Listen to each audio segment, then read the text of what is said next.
Hello, everyone. I'm Nthaby and I'm a medium.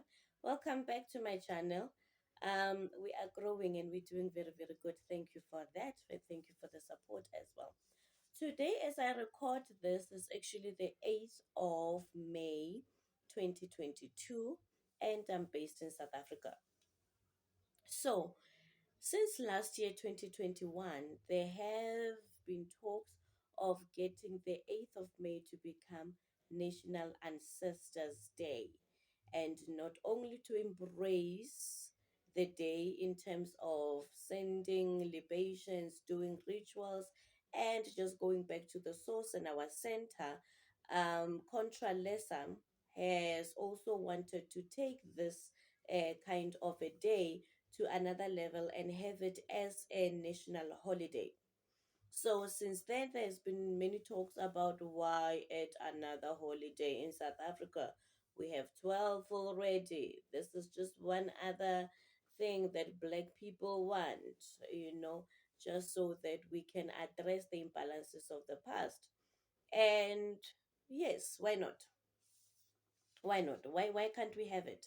And when we speak of ancestors, we all have a set of ancestors. We exist because ancestors did. So why should we only try to bracket it and make it become a Black people's thing? Because now we want to practice African spirituality in peace.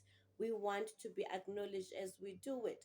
We want to have a particular set day where all of our practices in their all assortments, in all of their varieties, can actually be honored and respected and paid homage to.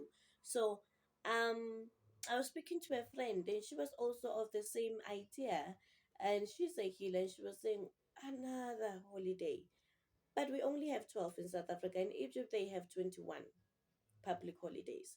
And my view is that public holidays need to represent the demographics of the places in which we exist in.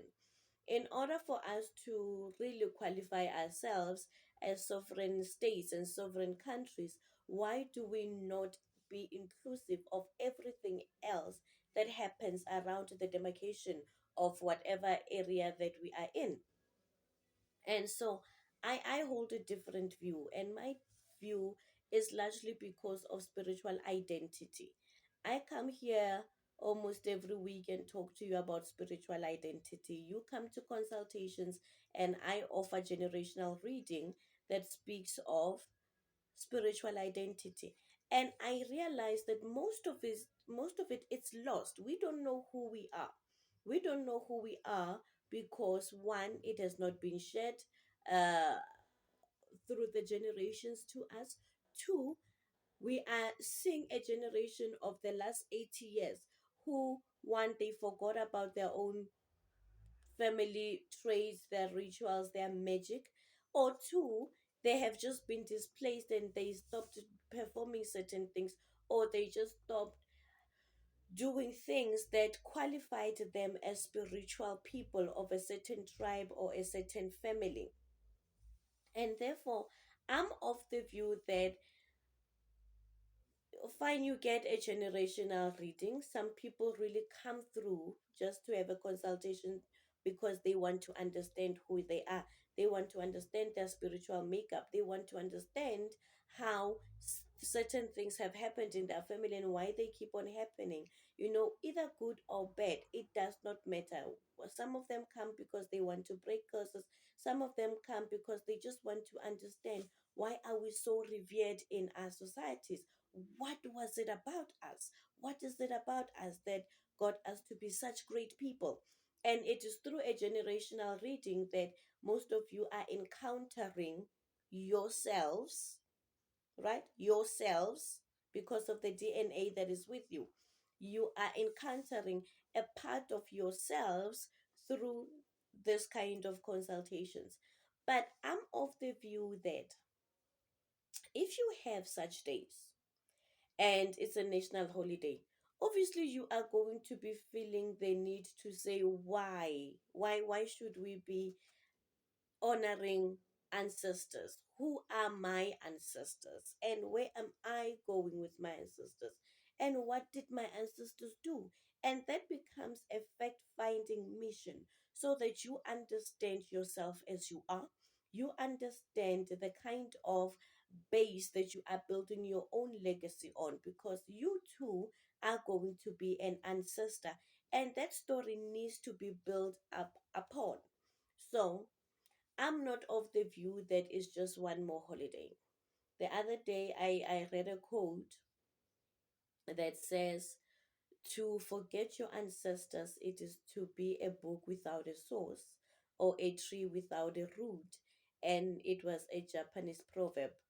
And just to indicate my own blind spot there, I read about it and I said, oh, ancestors also existed in Japan.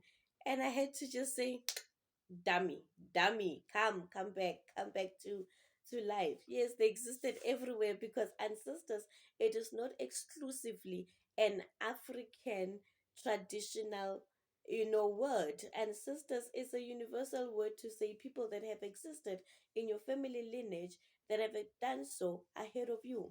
So why, I don't know, I don't know why I speak of ancestors. I'm in the career of speaking to ancestors, but there was a slight moment of being um obtuse.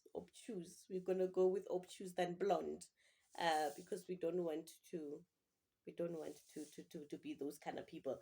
But yes, that was my small moment of being obtuse. And I said, if Japanese people, let's just use that example for instance. If Japanese people are saying exactly what we are saying, that we are books without sources, we are book trees without roots, and not that we are without, we do have them. Our only issue is that we are afraid. We have this fear of talking about ourselves. We have this fear of just being proud of ourselves.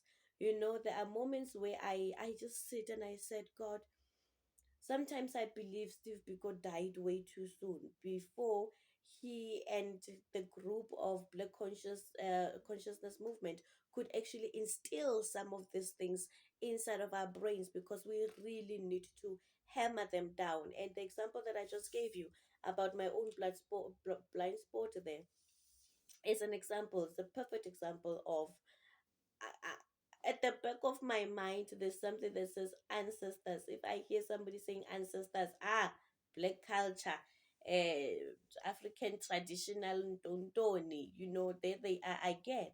And this is exactly the narrative that we need to change.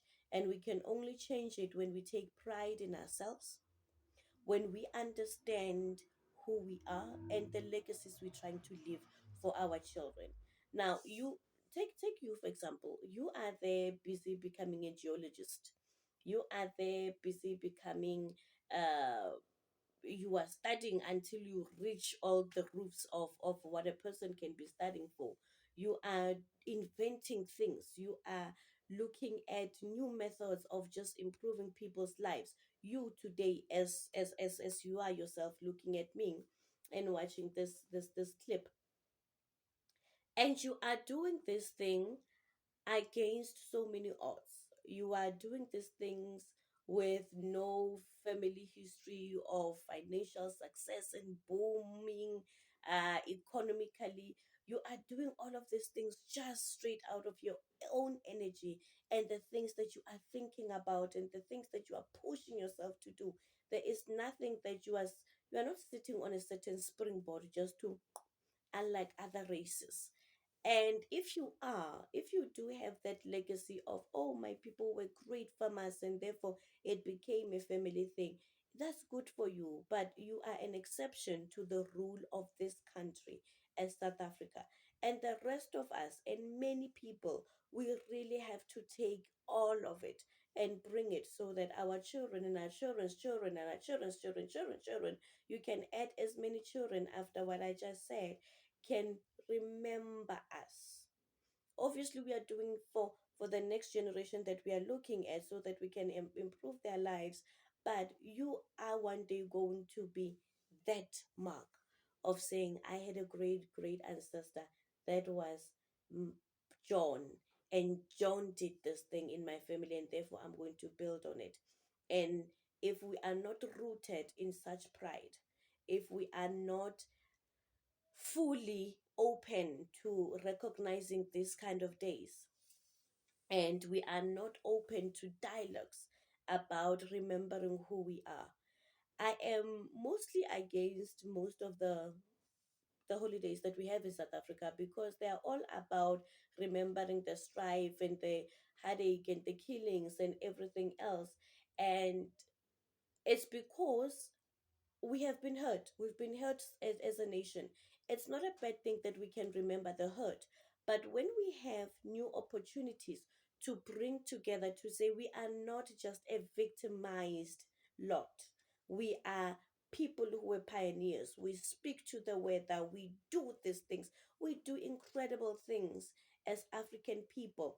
This is the whole reason why people left their countries and decided to come and dwell amongst us to see our practices. We are great pioneers when it comes to medicine, and we we only wait for days that are working on the hurt, on our survival skills, and therefore we can just say, oh yeah, remember the Sharpeville massacre, remember the Freedom Day because we were not voting as people came into our land, remember all of these things. But why can't we just remember things about us that are not tainted, things about us that don't have any blood spill attached to them, things about us that are about us without another person inflicting pain on us.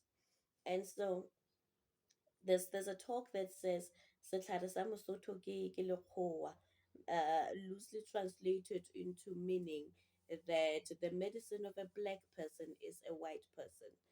That cannot be true.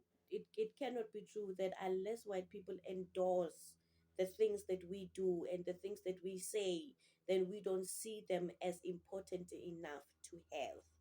And the mentality of having the West coming and setting an agenda about who we are and when we can celebrate ourselves should come to an end. And there is nobody who is at the forefront of changing that narrative than us, the newborns, the millennials, the people who are doing good things post apartheid. And I do understand, um the political climax, right? Can we say the political climax or the political milestones that we have reached? And it's good, it's partly good that we have these holidays that currently exist as things that are making us remember the political climaxes in this political climate, right? Or in the or that link us to the previous political climate to say we have been abused, we have been killed, we have been exploited, we have been all of these things. And fine, that was a political stance to have these particular days. But after that, we can't just say we are going to be sticking at the political level. There's also certain milestones, certain climaxes that we need to reach in every part of the spheres of our lives. And therefore, to start a discourse about having a spiritual revolution and changing things in the spiritual world and having spiritual holidays that are for us, that are for everybody. We are not just talking about people of this skin color, but we are talking about everybody that ever exists on this earth, because they too have a set of ancestors. And the moment we do away with the word ancestors and thinking primitive and thinking black people and thinking, oh, here we go again, there they come, and thinking, oh, here we go again, they're becoming devilish. The moment, the moment we have a paradigm shift of saying, though you hear the word ancestors and you're just hearing people that have lived before you, then we would know we would be good. But it has to start somewhere. It has to start somewhere. It has to represent the demographics of this country. And therefore, we have many holidays that are based in religion. In, in, in Africa, we don't have religions. We don't have religions. All religions were ever imposed on us because we understand the moon and its cycles. We understand the sun and what it brings. We understand the harvest seasons and what they mean for our people. And that's why we have all the kwanzas and everything. We understand the medicinal properties and components of the trees that we have that live in certain areas of our lands and what they used to do. And these are things that we need to really revive and be proud of. And so that when one day your own great children, when they celebrate Ancestors Day, they will be celebrating you, the one that's watching this video. And so I don't know. I don't know what your views are. Can we talk about it? Can we talk about it? And it's through us talking about certain things that will ever achieve change. And can we embrace who we are without another person saying, yes, you are allowed to have what you are asking for? We are today the best positioned people to have what we want to have because we even have a government that is run by Black people. And so, when are we going to wait? I mean, when are we going to have the things that we've been waiting to have? Who else is going to allow us? I really want us to come out of what I'm allowed to have, what I'm allowed to do. Can we just be people and embrace our ancestors? If we choose a day to celebrate and to send libations and rituals and to transfer information and to venerate our ancestors like we do venerate the Jewish ancestors, like the way that we venerate the colonial, I can't pronounce that word, colonial ancestors. Yes, we fear your sister roots. We fear them because they've come into our land and got us to be hurt, and therefore along with healing ourselves from what has happened to us, from what has happened to our ancestors that ended up in India, in in in in Europe, everywhere else around the world. We need to find ways of just saying we are healing and we are owning our healing and we are healing, and alongside with healing we are owning our magic, we are owning positive things about us, because we can't always be talking about we were hurt children and therefore our people died in ships, our people were raped, our people were, but who were they? Who were our people who were good enough to be taken out of their natural habitat, to be put on elsewhere, knowing that they will fully survive and they will fully edify the economies of those people? Who were these ancestors that we are so shy to talk about them or to just even give them a one day just to talk about them and share information about them? Um, you can make up your mind about this sharing, but I would really love to hear your views on it. Let's talk about it. Thank you. I'm a spiritual medium. I'm in Nthaby. And happy Ancestors Day. Now that I'm a whole lot calmer, you can tell when I'm not in spirit. Ne? You can tell. That's how you tell. Yeah, that's me and my personality. That's yeah. Today it was not a teaching. It I was not in spirit. I was just sharing the views that I have. And let's collectively think about it. Either way, ancestors are taking over people, whether we give them a day or we don't. There is a serious ancestral revolution that is happening right under our feet. Bye bye.